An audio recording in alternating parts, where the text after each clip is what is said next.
నేనే ఖర్చు పెట్టుకోవాలి, నాది, ఎదుటి వానికి ఏమాత్రం కూడా సహాయము చేయకూడదు అనే బుద్ధి వాళ్ళకి లేదట. ఇది నాది అనే భావజాలం లేదట.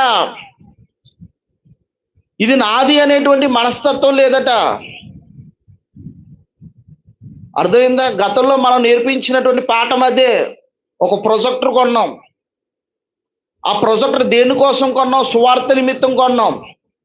అది నేను ప్రకటిస్తేనే ఉపయోగించుకోవాలనే భావజాలం మనకు లేదు.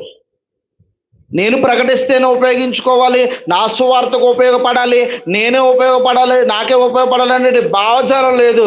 ఇది దేవుని కోసం కొన్నాము గనుక దేవునికి ఉపయోగపడాలి. అది ప్రసాద్ రెడ్డి ఉపయోగించుకుంటే ఏంటి, ఇది ఎవరో ఉపయోగించుకుంటే ఏంటి, ఇది దేవుని కోసం కొన్నాం కనుకని నిస్వార్థమైన మనస్సుతో ఆ ప్రొజెక్టర్ని తీసుకెళ్ళి మనమే పెట్టేవాళ్ళం అక్కడ.